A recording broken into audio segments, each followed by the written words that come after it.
Hi guys, welcome back. So I thought I would do a little day in the life vlog. I've been meaning to do more vlogs and it always feels kind of chaotic, but it does feel like we're slowly getting together more of a routine and getting more of a handle on things. So I thought I would just rip the band-aid off, so to speak, and do a little vlog.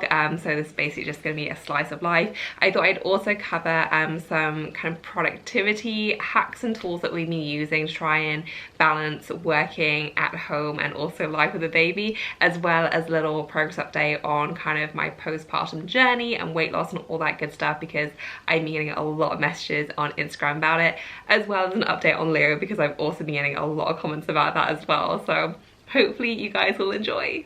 So I know a lot of you have been asking for an update on this one. He is very good. He has discovered holding his feet, as you may be able to tell. So it's all he wants to do right now is hold his feet. Isn't that right, monkey?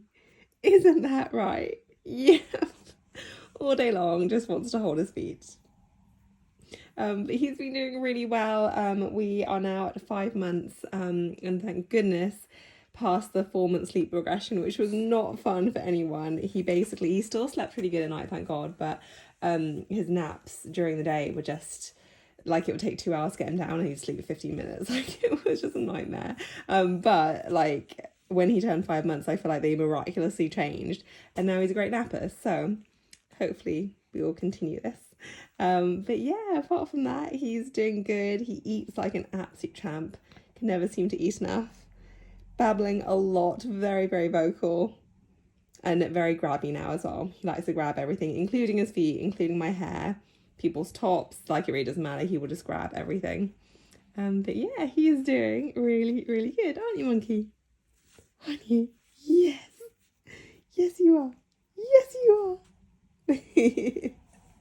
Okay, so Leo is bathed and happy and with my mum now, who looks after him during the day while we're working. I would not be able to manage without her, because yeah, she just saves our butts every single day. I had to change my top because it got very wet during bath time. I should know better by now, but I don't. So yeah, so got Leo settled, we've had some lunch, so we've just been kind of cracking on with all of our tasks. So I wanted to talk productivity and then also answer some of your questions about kind of postpartum and that whole journey as well. So obviously we are super lucky to have my mum around and so readily available to look after Leo, especially at such a young age, and so I'm very aware of how fortunate we are in that regard, but it is also still challenging because, you know, she's not here like all day long, and obviously we both work from home, and so just balancing it all has been really challenging. It's taken us like quite a few months to get to a point where things feel semi-organized. Like, before it was literally just,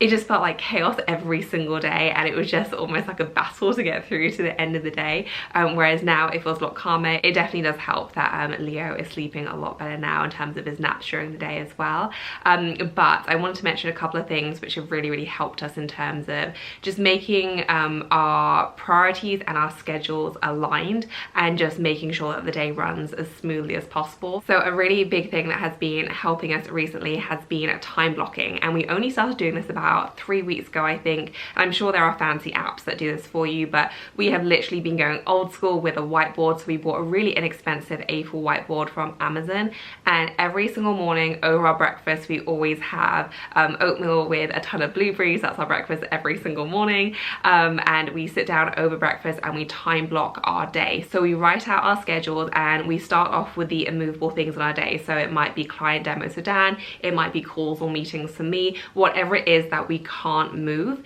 and then we basically build our days out around that. So we have a column for me, a column for Dan, and a column for my mum, so we know when she's arriving. If she has to be out for whatever reason, maybe she has like, I don't know, like a dentist appointment, she had a problem with her teeth, so she had a lot of dentist appointments recently. So just knowing kind of who's going to be in charge of the baby, like who is going to be on kind of health and safety, as we call it, in terms of Yoshi and the baby, knowing if one of us has to be on call because the other has like an important meeting or a call, and so knowing where everyone is at any given time, and then being able to really block out those time periods to make sure that we have the focus that enables us to tackle the projects that we need to. and it's been like such a huge help, just so that we're not caught off guard, because previously what was happening was that I, you know, wasn't making my schedule clear to Dan, he wasn't making schedule clear to me. We would have clashes, we'd be like, oh my goodness, who's gonna take care of the baby? My mum's out today. Like, it would be complete chaos. And the time blocking thing, it really does help. And it also helps on just like a personal level to really focus in on what I need to do. So I know, okay, I have 2 hours free here. You know, my mum has Leo, Dan is, you know, taking care of whatever he's taking care of. So I have 2 hours now to really focus on whatever project I'm tackling at the time. And it's been fantastic. So would definitely recommend, if you are also in a season of life where you have a lot going on, time blocking has just been amazing for us. I wanted to mention 2 purchases which have been absolute game changers in terms of productivity and just letting us get stuff done. So the first ones are right here. The second one is rather large, so I'm gonna have to show that to you in situ in a second. But these are the LG tone-free earbuds, and these are the most amazing earphones I have ever tried. And I have been a long time user of another brand of headphones which I've been using for like 3 years now, I think, and these are just like a whole different world and class of earbuds. Like, they are absolutely extraordinary. So they come in this little case right here, and the comfort is amazing. Like, they are so comfortable and they're really smooth, which is a weird thing to say about earbuds, I know, but they just kind of glide in and they're so comfortable. I could sleep in these. Like, you just don't even realize you have them in because the fit is so seamless. I'm gonna pop them in. They are amazing at blocking out sound, which is why they've been so good for productivity. So I hope I'm not gonna start yelling at the camera. I'm only gonna put one in because of that, but the fit is completely seamless. And they just feel so smooth and comfortable, and like they were just made for your ears, you know, like they are so good. So LG were nice enough to partner with me on this video, and it could not have come at a better time because these have just been amazing, and pretty much the only reason that I've been able to get any videos up over the past few weeks, because they have been so good at just letting me focus and blocking out all the sounds and distractions. Like, our house is full of distractions at the moment, and these are just extraordinary. Dan has been stealing them every opportunity he gets as well. I literally have to fight him for these, and he's like a full-on snob about technology, but he loves these. So a few little tech specs. I'm not very tech savvy, but apparently these are the world's first Dolby Atmos earbuds, and that doesn't mean a whole lot to me, but Dan tells me this is a very big deal. But something that I do understand is that the silicone bit is made of medical grade silicone, and it employs a technology that helps to reduce bacteria around the actual earbud, which I thought was super cool and clever. The battery life is incredible as well. It's 29 hours in total, with 9 hours just in the actual earbud, and they're water resistant too. So basically everything that I want in a pair of earbuds. They are obviously completely wireless as well, so perfect if you want to use them for travel, if you want to exercise with them. Like, they really just kind of do it all. Or if you're like me and you just need a little aid to help you focus at home or while at work, like, these are just absolutely incredible, and the sound quality is so good. Not sure if you can hear that in the background, but that would be my puppy whining at the door because I think my mum just left. But yeah, these have just been such a game changer. Like, they have been so good. If you're on the lookout for a good pair of earbuds, I would highly recommend. Like, I have not found any that are as good as this. Dan also agrees, which is why he tries to steal them all the time. I know Father's Day is coming up very soon as well, so if you're looking for a good gift idea, like, these are incredible. I'm planning on getting Dan a pair as well, so you stop stealing mine. But yeah, these are so good. Would highly recommend. And then the other item is a walking pad, which has just been so amazing. We have been thinking about getting one for ages, and then my nutritionist recommended that I try and get, you know, a lot more steps in every day, and I was like, how on earth am I going to do that? You know, we have the baby, and yes, we take Yoshi for a walk, but that still doesn't come close to like 10,000 steps a day. So we decided to get a walking pad, and it has been absolutely amazing. It's also fantastic if you have a baby as well, because for like 4 weeks, the only way Leo would get to sleep was with a baby carrier on the walking pad. Thankfully, he's gone out of that phase now, but I don't know what we would have done without it. So it was a surefire way, no matter how overtired or fussy he was, you just stick him in a baby carrier and he would fall asleep instantly on the walking pad. So it was great in that sense, but also really great in terms of just being able to get some steps in whilst also getting something done and actually working. All right, so this is the walking pad. As you can see, Dan is on it. Say hi. Hello. We love this thing. It's so good. This one actually folds up as well, but it's really easy to store. It's fairly heavy, I'm not gonna lie, so it's not like super movable, but Dan manages just fine, and I can with a little bit of effort. But it's really great. It's not a running one, so it is strictly for walking. It only goes up to speed 6, I think, and Dan's on speed 4 at the moment. But yeah, really good. It's not the quietest, but I definitely think like it's not too overbearing at all. And it's just been great. As you see, Dan is working there. He has had to get a little stand for his laptop, just to make it the right height with his standing desk. But I don't need that because obviously I'm quite a bit shorter. And yeah, just really great. So I definitely recommend if you have been on the fence with one. We have been dithering about it for like years, I feel, and now that we have one, we're like, oh my goodness, it is so great. So I will try and link the exact one. Obviously we live in the UK, so it'll be a UK link. If I can find the equivalent in the US, then I'll link that, and I'll obviously link the earphones as well. Anything you want to say about the walking pad? I like it. I mean, I'm used to standing anyway, so yeah, like I kind of got used to that. Like I think if you're moving from sitting to walking, it's probably going to be quite a lot. But I was standing, and that was something that ached for a couple of weeks, and then I'm a couple of years into it now, so it's not really that big a deal.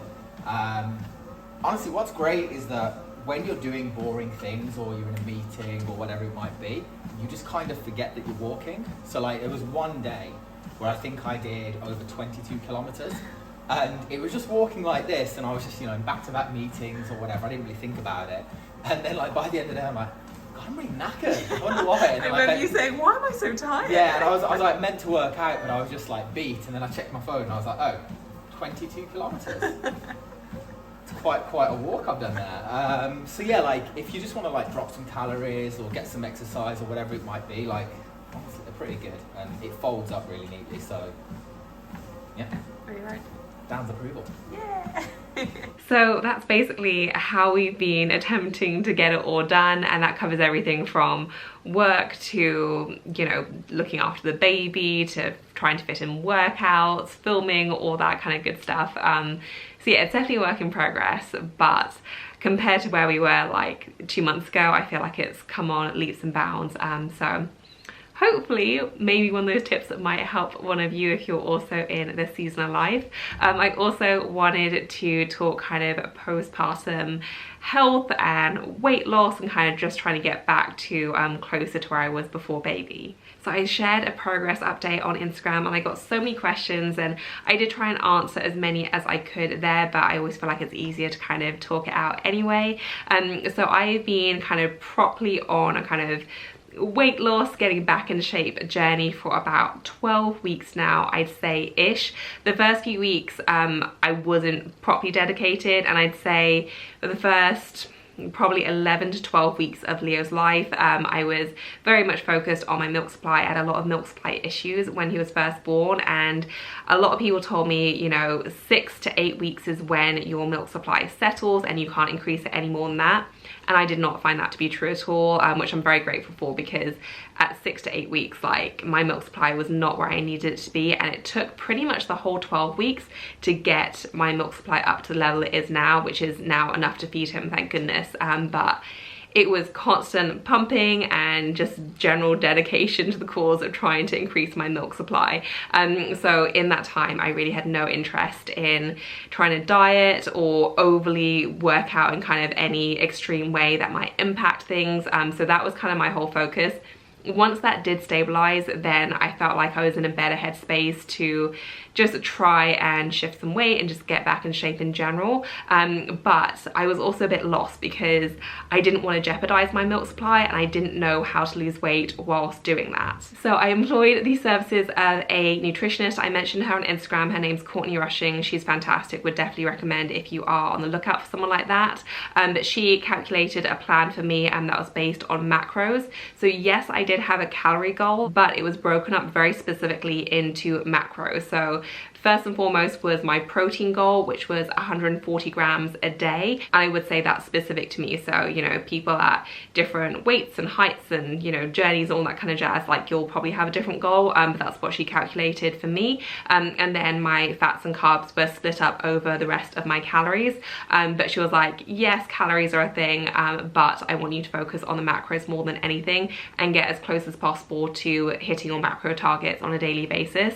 And it definitely wasn't easy because I had to pretty much rejig entirely how I eat, but the results have been amazing. And I will show the progress photos, but I feel like I've seen more results in 4 weeks of doing her program than I did in like 12 weeks of just flailing around by myself, like not knowing what to do. And it just made the biggest difference. And I have been fitting workouts in there, but they've not been super consistent. It's literally like when I've been able to find the time. So I'd say on average it's probably 2 to 3 times a week, and that's just 30 minutes at a time. So these certainly aren't hour-and-a-half long sessions. It's a quick 30-minute thing in and out. I'd say that probably is like 2 or 3 times a week. So it's pretty much solely been through diet and just a little bit of exercise on the side.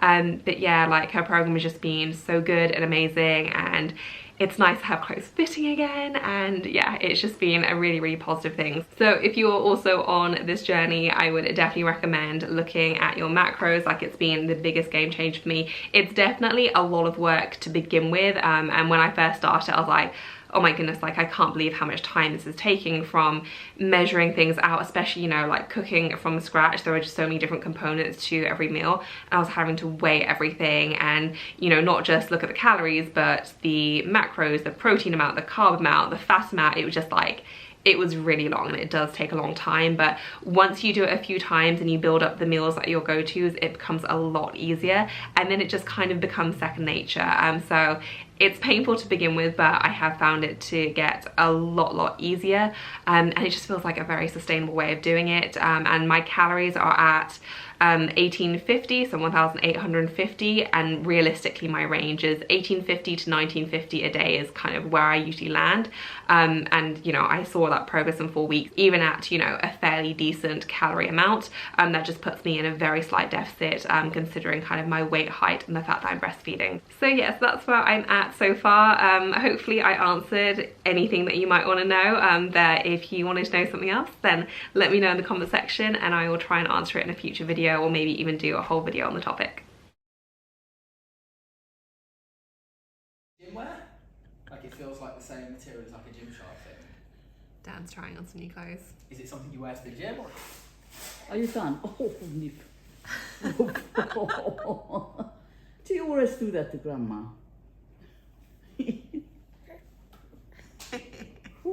It's just like my own, isn't it?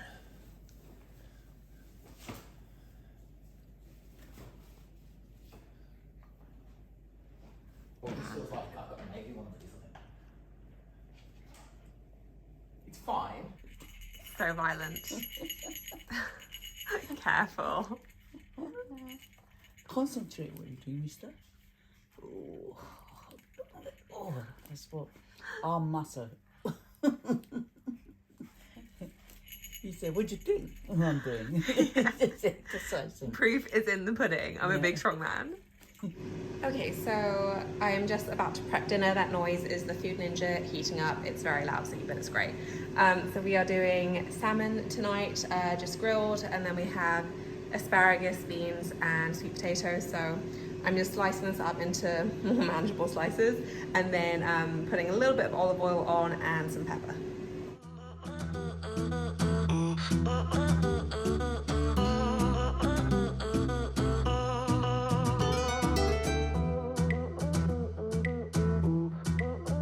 Okay, so I prepped the salmon. This is the Food Ninja, which is just like the best thing ever. I'm just gonna place the salmon in.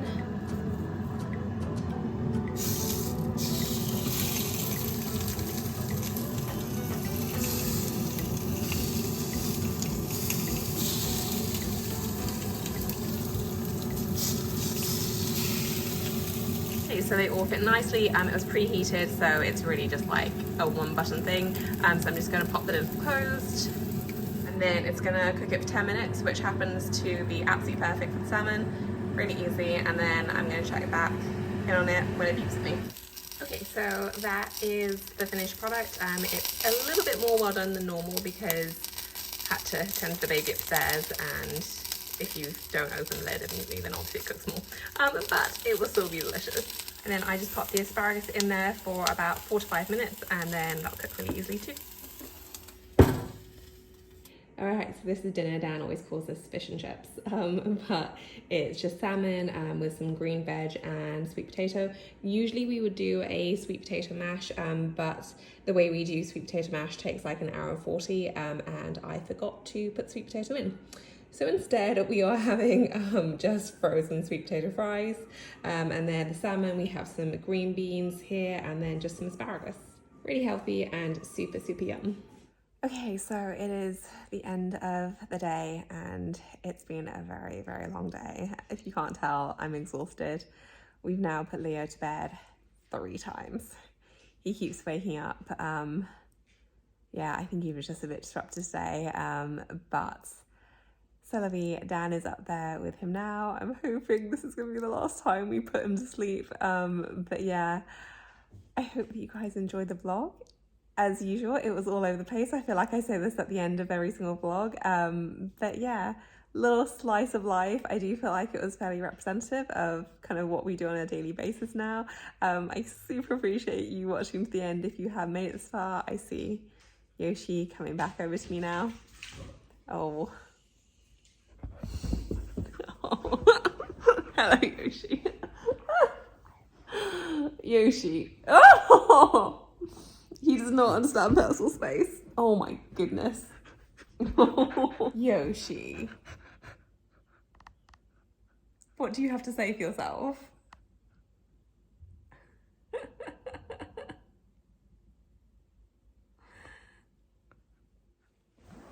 Right, so me and Yoshi are saying goodbye. Dan's coming downstairs now, so hopefully that means the baby is asleep. Thank you so much for watching, and I will see you in my next one. Bye. Who's that, Yoshi? Oh.